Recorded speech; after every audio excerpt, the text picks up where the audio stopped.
He went to camp each year with me as a ball boy. He began wearing the red and gold as a ball boy at Candlestick. Candlestick Park in San Francisco, and the sun has been out all day. Now he's the brightest young mind in the NFL. When I look at just our team and some of the good rosters we've had, I think we got a pretty real solid group, probably as good of a group as we've had since we've been here. Hey, Tolbert and Copes, turn up the Wheezy and open your playbooks. Here's the head coach of your 49ers, Kyle Shanahan. Sponsored by Zing Zang. Zing Zang is now real, bold, full-strength canned cocktails ready whenever you are. 9% alcohol by volume. The good times start with Zing Zang. And by UCSF Health, redefining health. On KNBR 104.5 and 680, the sports leader. All right, time for our bi-weekly conversation with the head coach of the 49ers, Kyle Shanahan. What's up, Kyle? Not much, guys. How's it going? Pretty good, man. Going well, going well. You can't seem to get away from the rain. I know, man. Is Pigpen play for you guys? It's unbelievable. I feel like it's rained like 4 times on me in the last 5 years I lived in California. Now, a couple days ago, they told me it's supposed to come Sunday. I thought people were just messing with me, but that's what it's looking like. It's a sick joke. We'll see. Yeah, it is. It's a joke. I was out in Chicago. Right? Well, I was out in Chicago. It was 82, 81, and then a monsoon on Sunday. And then no rain the next day. I don't know what's going on, but you just got to deal with it. It is football. Well, let's start with Trey. That's what everybody wants to know about. When you watch the film back after the game, what'd you think of his performance? I mean, just as a whole team, we didn't do good enough to win, obviously. But I was happy with it for the first few quarters. I mean, I thought it was going very similar to how we planned with the running the ball, doing good on third down. I think we ended up 50% on third down. But we missed some opportunities early. When we had all that production, we didn't get points, especially the turnover in the first time in the red zone, getting stopped at 2nd and goal on the 2, only finishing with a field goal. And then when they got going after those penalties, having that pick got us behind, and we were right in the game then. And that's actually – it was raining the whole time, but right when we got down was really when the monsoon started. And then it really wasn't good for anybody. It was real tough to throw in that, and I'm not going to be too hard on Trey from that point on, but it reminded me a lot of how Indy was for us the year before when it started raining, and you watch how we threw in that game, which that rained a little bit more for all 4 quarters. But that's a tough deal when that happens. There's always a play in the game that I feel like things shift after that play. And I thought the Greenlaw face mask was that play because they had nothing going on until that point, and then they ended up getting a touchdown on that drive, and it was just so unnecessary to grab the face mask at that point. I know he was complaining he didn't turn it. He didn't, but he grabbed it. And when you grab a face mask, you're liable to get a flag. But did you think that was the play? Because if you get the ball back at that point, then maybe you bleed some time off the clock. Who knows? Score or don't score, but then the rains start coming, and you're in much better shape than all of a sudden the game's tight at 10-7. No, without a doubt. Sounds like you're in our meetings because that was the exact turning point of the game. We felt like we had dominated the game the whole time. I don't think they had even crossed the 50 at that time. Offensively, we had been dominated just the way we'd been going. We just only had 10 points to show. And we went down our opening drive, I think about 7 minutes, had 2nd and goal at the 2, finished with a field goal, which could have been the start of it. But then our D just got after him. They had 3rd and long. We were going to get it right back, and we felt everything was going exactly how we hoped. Thought there should be a bigger cushion at that time, but then we stuffed them on that 3rd down, and Trey had that unfortunate face mask, which kept the live going. Still thought we could have recovered, but we ended up having a couple more penalties that hurt, and right when we got it back, that's when we had that pick, and then it kind of became a different game real fast. Talking to Kyle Shanahan on the UMA guest line. We'll do it every couple of weeks here on Tolbert and Copes. I want to ask you again about Trey and about his running game because he had a couple of runs that were effective. He's big, he's strong, he bowls over some guys. We talked about, in week 1 of the preseason how he'd never slid in college because he just sort of ran through guys. And we talked to Steve Young yesterday. He said, right, because that's how you win games in college when you're that big. How would you evaluate his running style right now? Is there stuff that needs to improve? And then his decision-making in staying in the pocket or making the decision to move out and run, sort of the scripted run versus the play is broken down and I'm going to create for myself. Yeah, I think he does a decent job on both, and I think he's going to continue to get better on both too. I mean, Trey being a threat as a runner has got to be part of his game. I mean, that's what's got him to this point, especially what he did in college, and we got to continue to do that in the NFL. Now, there's some design runs that I think he does a real good job on, where he does a real good job protecting himself. He gets to the right hole, and there's a couple times in that game he competed and carried the guys for a first down and was able to come out healthy doing it. And then there's some times when you scramble and stuff that there's not as much space, and you got to take as much space as you can and slide real quick, like you saw their guy doing a couple times. So that's stuff that he's working through. The more reps that he gets, the more comfortable he gets in it. But I thought he did a good job running the ball. I think there'll be some games that we do it more than that. There'll be some games that we do less than that, but we got to make sure it's always a threat for him. It seemed like the defensive line got a little impatient in the second half. The first half, they were great at just hemming Fields in and collapsing the pocket on him, but not giving him any room to run. In the second half, they got a little loose sometimes, where they maybe got out of their lane or maybe got going a little too fast and wanted to put a kill shot on him, and he sidestepped, and all of a sudden he was out on the perimeter, and that's going to cause anybody problems. What was the difference there? I mean, were guys getting a little antsy, wanted to put hits on him, or was it just I couldn't figure it out because the first half worked so well, but the second half is when he kind of got loose and caused some problems. Yeah, I think it's it's rare you're going to keep a guy like that in the pocket the entire time, but that's what our goal is. And when they had drop back passes, when they didn't have a bootleg called or a keeper, something designed to roll out, we had to let him out of the pocket one time until he got that off-schedule play to Dante when he got him all alone to Pettis. So that was the first time he got let out of the pocket, and that was the first time that they scored. So that's exactly what we went in the game trying to do. Now, I thought we did a pretty good job at it. The problem is Eric had a shot on him. He spun out of it. That's how he got out. And if you would have told me, hey, Kyle, he's only going to get out of the pocket 2 times in the game, I said I'd take that. What happened on those 2 times? Coverage broke down and someone was completely alone without anyone within 20 yards. Well, that's a problem. If we hold him to getting out twice, I'll live with that. But when he got out of the pocket, we got to stay in our coverage. And when you're in a zone coverage, you can't just be staring at the quarterback. Once they break, you got to find your man. And we had 2 guys in one spot staring at the wrong deal, and they lost Dante, and that's why we gave him a freebie 50-yard touchdown that got him going. Yeah, really, that was the start of it, and then you said it started to pour. Like literally, when it rains, it pours. Like that's kind of what happened in that situation. In terms of the backfield, Elijah Mitchell goes down with the injury. You guys bring in Marlon Mack, obviously Jeff Wilson Jr., Ty Davis Price, and Jordan Mason are back there. How is it shaping up? I saw some video from practice earlier today. What's the plan for the backfield rolling into this week? I hope that video you're watching isn't. Like any plays that were running, I'm gonna have to. It's not Spygate, no. It's just like workout video. I don't think it was like Pete Carroll or anything. I think you're good. No one has like a drone over our field or anything, right? No, not to my knowledge, no.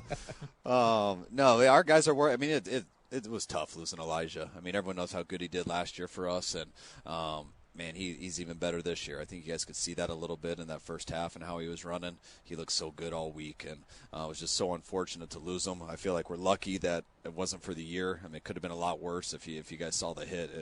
He was fortunate not to get his ACL. But he'll be back. It's just going to be a couple months. So in the meantime, we need some guys to really pick it up. I mean, we all know Jeff Wilson. He's been very reliable for us and done a lot of good things here over the last few years. And then these 2 new guys, they're rookies who we really like their style. We like how tough they are, how hard they run, but they got to get ready to go. And just like Elijah did last year, we didn't know exactly how ready he would be until Raheem went down, and we didn't have a choice. You get thrown into the fire, and he very quickly showed us he was a pro, and that's what's going to happen to these 2 guys. I mean, they're young, but they have the talent to help us, and we've been putting a lot of pressure on them. There's a lot more this week. They're both, I believe, rising to the occasion. They had a good week of practice, and we'll see how it unfolds in the game. You know, watching the game, I was thinking it would have been nice. Obviously, it would have been nice to score a little bit more in the first half, get a little separation. Do you feel like you could have been more aggressive in trying to get a bigger lead, or do you feel like it worked out the way you wanted to? You just missed some opportunities. Otherwise, you could have been up those 3 scores. Yeah, I felt. I didn't think there was anything with us not being aggressive. We just got to be able to. We can't fumble it on 1st and 10 when we're on the 15-yard line, and when you're 2nd and 2 on the goal line, and you whiff on a block and you lose 5 yards to get to 3rd and 7. I'd love to score on 3rd and goal from the 7, but we didn't. So you just end up with 10, and then you pick it. Then you throw a pick the next series, so you don't get a drive after that. You only get 3 plays, and that's kind of just what happens. You get out of your game plan, not in terms of that you're just running different stuff. In terms of, man, we haven't stayed on the field that long yet, and now they're starting to get going, and now they're starting to have the ball a little bit. And once we throw that pick, and they end up scoring that fast, and you're down 2 scores, and it's the 4th quarter, man, now we got to throw just to have time to come back. And obviously it wasn't very fun to throw in that once that 4th quarter happened. What is happy? Is it the car you drive? Is it the clothes you wear? I don't have a career. I don't have savings. I really feel like I lost myself out here. Is happiness starting a family with the one you love? I thought we were just having a good time. I am 36 years old. Do I look like a roller coaster ride to you? Some of you have found your happy. I'm still searching for mine. B. Simone and Kim Cole star in Finding Happy, a Bounce original series. Premieres Saturday, September 24th, 8/7 Central, only on Bounce. Find out how to watch on BounceTV.com. Kyle Shanahan, a few more minutes here on the UMA guest line. Injury updates, Dan Brunskill, George Kittle, what's their status for this weekend? Neither of them were able to go today, so I'm holding out more hope for George. We haven't ruled Brunskill out yet, I don't believe, but I'd be shocked if Brunskill made it. George still has a chance. Curious, I wanted to ask you about running quarterbacks and how to find that balance between when to run and when not to run, because when you're in college and you can run, you're usually the best athlete on the field. So no one's open, I'm out. And we know that's not the way it works in the NFL, where you'd like quarterbacks to give a little more time to find guys and let plays develop, and then as a last resort be able to use your legs. How do you find that balance with guys that going up through the high school and college have always run because they can and they're just faster and better athletes than everybody else, between, hey, we have an offense, we're trying to run the offense, we're trying to get guys on schedule, and if not, you can use your legs, but I don't want that to be the first thing you do when you look at option number 1 and it's not there, just to think, okay, well, let's go ahead and run. No, that's a very good point, and that's the challenge for guys who have had that much success running, using their athletic ability. I always joke about it. I don't know for sure, but I bet if you watch Tom Brady and Peyton Manning in 3rd grade play football, they weren't the fastest guys on their team and running around. I bet at that age they were still trying to play in the pocket and learn how to get rid of the ball and stuff. And I remember when I played quarterback when I was younger, and I wasn't good enough, and so eventually when I was in high school, I moved to receiver. But I know what happened when I dropped back. All the linemen were about my size, and as soon as I dropped back, I was sprinting to try to run. And so you never develop in anything. But the guys who can do that at a high level in college, man, that's an awesome tool to have. But you got to be able to develop some other things. So those are the things you push so hard in practice and things like that. But when you get to the game, all that's out the window. You want them to play. And if they ever miss a guy who's open because they decided to run, well, how'd that run go? If you keep moving the chains and good things keep happening, it really doesn't matter how you do it. But if you're missing open guys and deciding to run and you're not getting yards, you're getting sacked, or you're not moving the chains, then it becomes a problem. So that's kind of the balance you got to have, that you're going to always try to coach guys up to get the easy throws and get people open. And if they hit them, great. If they don't because they're reacting to run, well, what happened on that run? And if that's not good, then you got to coach them up on how to find that open guy because the run's not working. I was just going to say, I made the analogy, Kyle, to the big guy in basketball who just dominates high school and even college because he's just so much more athletic, so much bigger that he can always get shots within 5 feet of the bucket, whether he's slamming it or maybe a little jump hook. He never really had to develop a mid-range jump shot or a drop step jump hook from 10 feet because he never had to because he's just so much better. When you get to the NBA, well, now you got guys that are your size who have length who are not going to let you get all that easy stuff, and you got to figure out a way to adjust to that. I've always thought that was similar to the running quarterback, where now you can't do it because you're not outrunning everybody like you used to. So you got to figure out a way, and I guess that balance is the toughest thing to come by. And the only way to do it is through experience and try to find that when you're out there playing. I think you're right on with that. That's exactly how it is. And on a much lesser basketball comparison, I always blame my reason for not being able to shoot on the slam dunk contest because all I did growing up was buy Reebok pumps and Nike pumps and do what D Brown did, and I'd go out and lower my hoop to 6 feet, use a mini ball, and practice 360 dunks and do stuff that you barely don't even. I mean, it's 6 feet tall, so it's nothing. And then you get to high school, and like, man, I don't shoot that well. And well, that's why I don't let my son lower the hoop. I'm more of a slasher coach. Yeah. Exactly. I had pumps when I was younger. They sucked. They were terrible shoes. They sent me a pair. I'm like, these stink, man. I go. Everybody just gets them so they look cool, pumping their shoes up before they go out there and play. That was the only. What a gimmick that was. Totally. It's like PF Flyers, run faster, jump higher, all that. Hey, I want to ask you sort of a funny one here, Kyle. On a lighter note, your old assistant coach, Mike McDaniel. This made news earlier today and yesterday. Apparently, he admitted to the media in Miami that when he was an assistant coach, he would shower one time a week. He would go like Wednesday through Sunday and not shower. He says now as a head coach, he can't afford to do that. He's got to talk to too many people. He's around too many people. Any comments, anything you can shed light on with Mike McDaniel and his hygiene habits as an assistant coach with you?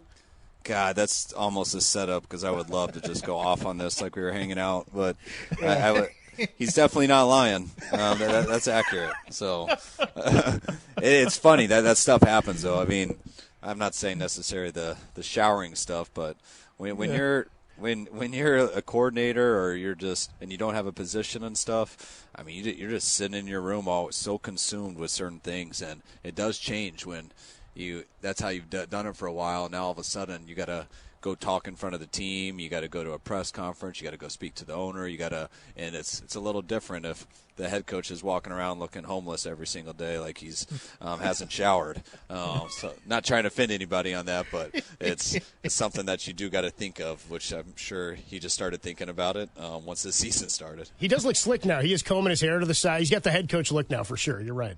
No, he's doing a good job. I'm happy for him. Well, damn! I guess you did have somebody named Pigpen on your team. He's left, so we can't blame him for the rain this past Sunday and maybe this Sunday as well. Kyle, as always, a lot of fun getting a chance to chat with you. Best of luck against the Seahawks this Sunday, and we'll talk to you in a couple weeks. All right, guys. Thanks. Talk to you later. All right, Kyle.